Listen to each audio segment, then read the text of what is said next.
एक दिन में आखिर कितने घंटे फोन चलाना पूरी तरह से सेफ होता है, और ये कौन सा केला है जो कि इतना बड़ा है। और क्या आपके मन में कभी भी ये सवाल आया है कि कभी कभी आप किसी बिल्डिंग या फिर बेसमेंट या फिर टनल के अंदर जाते हो तो फिर मोबाइल में सिग्नल नहीं आता है। मॉल के बेसमेंट में आपने नोटिस किया होगा। पर यहाँ देखो टेक्नोलॉजी कितनी अजीब चीज है कि दूर स्पेस में लाखों किलोमीटर दूर सूरज, चांद, सोलर सिस्टम के बाहर हम सिग्नल भेज सकते हैं और रिसीव कर सकते हैं लाखों किलोमीटर दूर। लेकिन जहां पे टनल आता है रोड में, वहां पर आज भी सिग्नल की प्रॉब्लम होती है। ये अजीब नहीं लगता आपको? इसका आंसर भी एग्जिस्ट करता है। ऐसे ही कई अलग अलग इंटरेस्टिंग रैंडम फैक्ट्स को आज आप इस वीडियो में जानोगे। सब्सक्राइब करके बेल आइकन जरूर ऑन कर लेना अगर आपने अभी तक नहीं किया है तो। Let's begin. Fact number 12। ये एक बड़ा इंटरेस्टिंग सा साइकोलॉजिकल फैक्ट है कि ज्यादातर इंसान को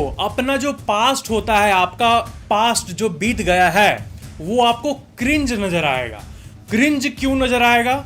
पास्ट देखने पे ऐसा क्यों लगता है कि हम तो 2-3 साल पहले बेवकूफ थे? आपको ऐसा लगता होगा अक्सर कि कैसा था यार, मैं 4 साल पहले ये करता था, और आज आप अपने आप को अलग रूप में पाते हो। तो यहाँ पर एक बहुत ही इंटरेस्टिंग सी फेनोमेनन है। साइकोलॉजी में एक चीज होती है जिसे कहते हैं फाइनल वर्जन इल्यूजन। यानी आप जैसे अभी हो, आपका जो सोच है अभी, आपको ऐसा लगता है कि ये आपका फाइनल वर्जन है। आप अभी अपना बेस्ट समझदारी में हो, ये आपका फाइनल वर्जन है। लेकिन यकीन मानो, जो आप अभी हो, आपका जैसा सोच है अभी, ये प्रेजेंट फ्यूचर के लिए क्रिंज ही होगा और आपको लगेगा कि मैं कितना बकलोल था पहले, कैसा था मैं। तो साइकोलॉजी के हिसाब से हर एक इंसान को यही लगता है कि अभी का सेल्फ उसका फाइनल वर्जन है, लेकिन ये असल में एक बहुत बड़ा इल्यूजन है। साइकोलॉजी में कितना डीप पढ़ने के बाद ये सब चीजें जानने को मिलती है, जैसे कि फाइनल वर्जन इल्यूजन। लेकिन आपने ये 2 मिनट में सीख लिया।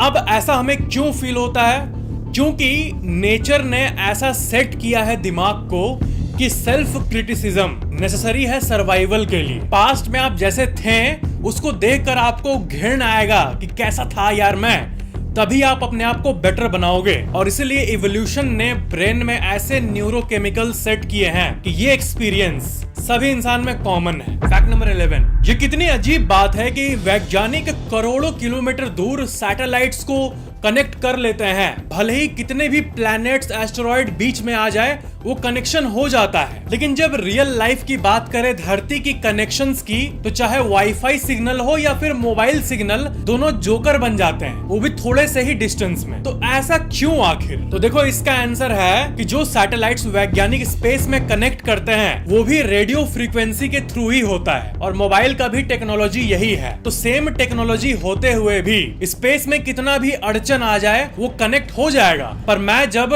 टनल के अंदर अपने कार को ले जाता हूँ तो टावर गायब, ना किसी को कॉल हो पाता है ना कुछ। तो इसका आंसर एग्जिस्ट करता है पावर सोर्स में। देखो, स्पेस के जो डिशेस होते हैं वो 1 सेकंड में उतना एनर्जी यूज करते हैं जितना आपका मोबाइल फोन 5 दिन में यूज करेगा। आपका मोबाइल फोन बैटरी से चलता है और आपका नियरेस्ट टावर से कम्युनिकेट करता है, और वो टावर फिर दूसरे टावर को भेजता है। तो बात ये है कि टावर का टेक्नोलॉजी बहुत फास्ट है, पर आपका मोबाइल फोन जो पावर ड्रॉ करता है जिस सोर्स से, यानी इतने छुटकू से बैटरी से, तो उसको अलाउड नहीं है कि वो एक्सेस एनर्जी को कंज्यूम करके सिग्नल को बेटर करे। नहीं तो 4000 mAh बैटरी जो है वो शायद 10 मिनट भी ना चले। लेकिन जो आप बड़े बड़े स्पेस सैटेलाइट्स देखते हो, कभी कभी इन सैटेलाइट्स को पावर करने के लिए पूरे डैम का यूज करना पड़ता है, लिटरली। अब बताओ, जब ऐसी पावर यूजेस होती है तो वो हर एक फ्रीक्वेंसी पे टैप कर पाती है, जो चाहे वो कर सकती है। और आपका मोबाइल का छुटकू सा बैटरी पावर सोर्स ही वो कारण है जिसके चलते वो सिग्नल लूज कर जाता है, इवन अंडर बेसमेंट। बाकी रेडियो फ्रीक्वेंसीज को तो इटर्नल माना जाता है। स्पेस में वो अरबों खरबों किलोमीटर दूर आसानी से ट्रैवल कर लेता है। Fact number 10। देखो, स्कूल और कॉलेज में और जनरल बातचीत में भी बहुत सी चीजें हम सीखते हैं जो कि गलत होती है। एक फैक्ट है कि Jupiter is a failed star, यानी जुपिटर प्लैनेट इतना बड़ा है कि वो तारा बन सकता था, पर थोड़ा सा मटेरियल कम होने के चलते वो प्लैनेट ही रह गया। पर क्या ये बात असल में सच है? या झूठ है? तो आंसर है कि ये बात पूरी तरह से झूठ है। जुपिटर कोई फेल्ड स्टार नहीं है, बल्कि इनक्रेडिबली सक्सेसफुल प्लैनेट है। क्योंकि ऐसा नहीं है कि थोड़ा सा मास होता तो वो तारा बन जाता, क्योंकि जुपिटर का जितना मास है उससे इंटू 80 गुना ज्यादा चाहिए होता उसको तारा बनने के लिए। यानी वो रिमोटली भी तारा बनने के करीब नहीं है। और किसी को भी नहीं पता कि ये बात फैली क्यों कि Jupiter is a failed star. ये सरासर झूठ बात है। 80 गुना ज्यादा मास होता तब जाके जुपिटर में इतना प्रेशर और इतना टेम्परेचर क्रिएट हो पाता कि उसके अंदर न्यूक्लियर फ्यूजन शुरू हो पाता और वो फाइनली तारा बन जाता। फैक्ट नंबर 9, आप लोगों में से बहुत लोग कहते हैं कि ये जो पार्ट है दोनों आईब्रोज के बीच वाला, ये इतना सेंसिटिव क्यों है? अगर हम मान लो यहाँ पर ऐसे मसले तो कुछ भी नहीं होता है, हाथ पे एक जगह पुश करें तो कुछ भी नहीं होता है, पर यहाँ पर आप थोड़ी देर ऐसे ऐसे करने लगोगे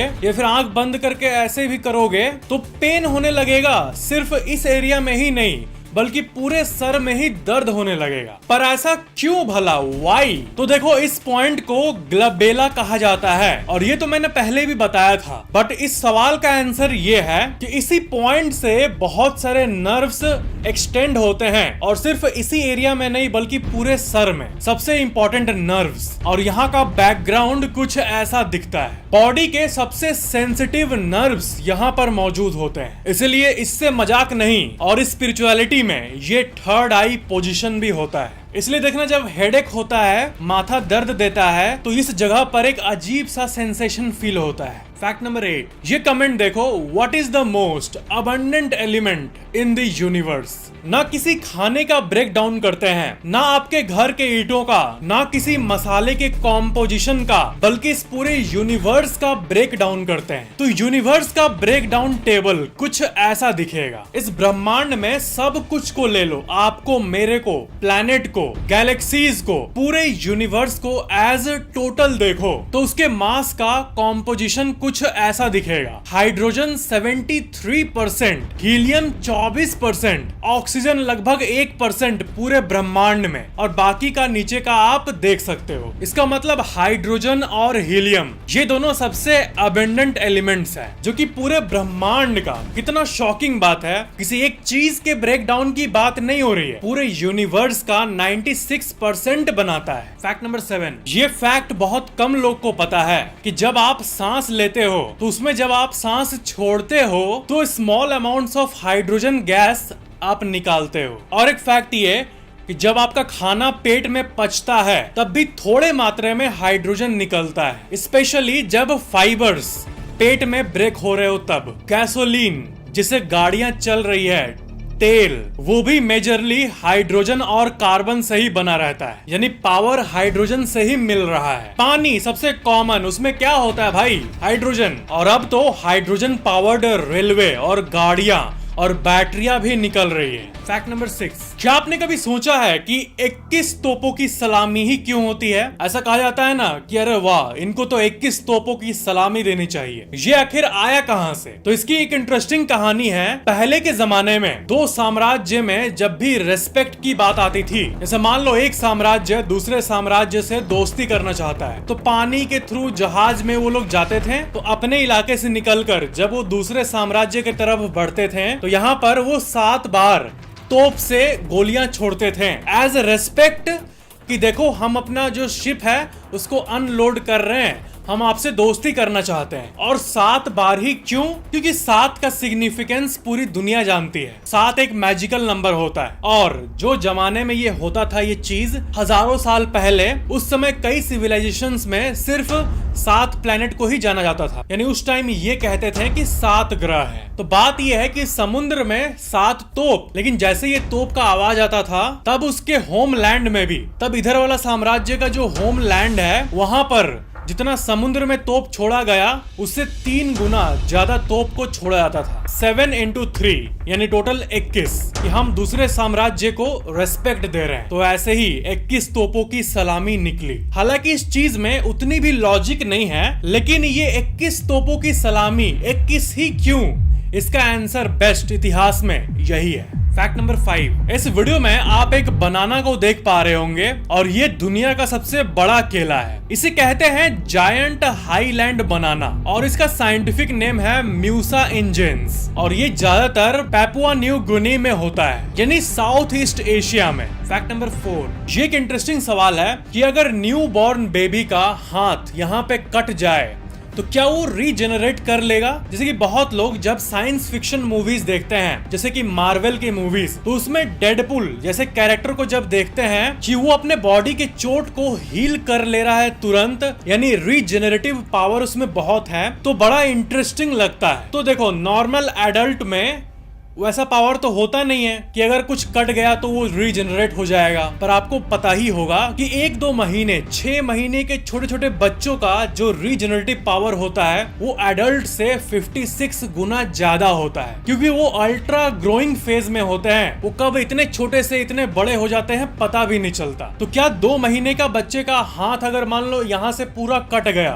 तो क्या रीजनरेट कर पाएगा वो? तो अगर एक बच्चे का पूरा अंगुली कट गया तो पूरा फिंगर नहीं आएगा, क्योंकि भले ही रीजेनरेटिव पावर 56 गुना ज्यादा हो, लेकिन इंसान में ऐसी कैपेबिलिटी दूर दूर तक है ही नहीं कि हमारा कोई बॉडी पार्ट वापस आ सके। समुद्र में कई ऐरे गहरे जीव का ऐसा पावर है, लेकिन इंसानों में ये मच नीडेड पावर नहीं है। और वैज्ञानिक जितने भी सिमुलेशंस किए हैं कंप्यूटर में, उससे भी यही पता चला है कि आने वाले टाइम में एवोल्यूशन के चलते जो इंसान बदलेंगे उसमें भी ऐसा रीजेनरेटिव पावर तो नहीं आ पाएगा। Sad news for science fiction enthusiasts. Fact number 3, आपने एक चीज को देखा होगा कि जो डेफ ब्लाइंड पीपल होते हैं वो नॉर्मल लोगों से ज्यादा इंटेलिजेंट होते हैं। जैसे कि आप किसी से भी पूछ लेना, जो लोग बोल नहीं पाते हैं, गूंगे होते हैं, उनका दिमाग काफी शार्प रहता है, जल्दी चलता है। या फिर कोई अगर सुन नहीं पाता है तो उसका कोई ना कोई बॉडी का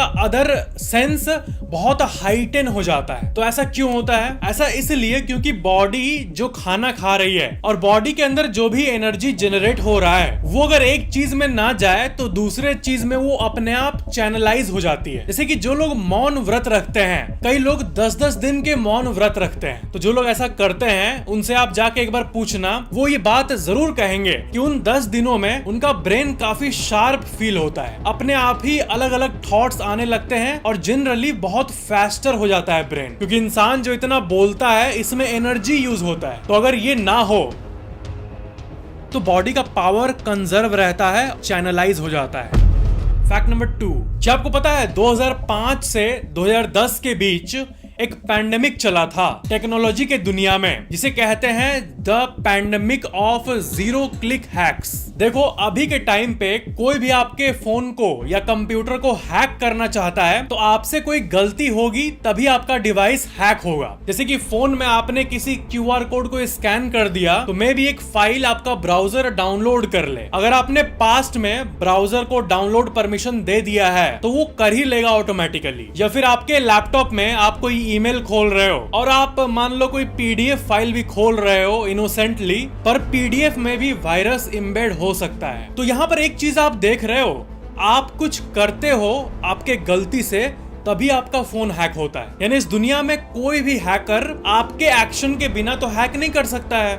आपको नॉलेज होगा कि अननोन ईमेल पे क्लिक नहीं करना है, अननोन SMS को इग्नोर करना है, ये सब अगर आपको पता है तब तो आपका फोन हैक नहीं होगा। पर 2005 से 10 के समय चाहे डेस्कटॉप हो चाहे मोबाइल हो, उस टाइम जीरो क्लिक हैक्स धड़ल्ले से चल रहा था। यानी ऐसे वायरस जो कि बस सेंड करने से ही फोन में चला जाता हो, जीरो क्लिक, यानी क्लिक की नीड ही ना हो। आपके लैपटॉप में ईमेल आया तो आप कुछ अटैचमेंट या डाउनलोड्स खोलो या ना खोलो, वो इन्फेक्ट कर देता था। ना प्रॉपर कुकी सिस्टम था ब्राउजर का, ना प्रॉपर फाइल सिक्योरिटी, और इसे ही जीरो क्लिक हैक कहा जाता था।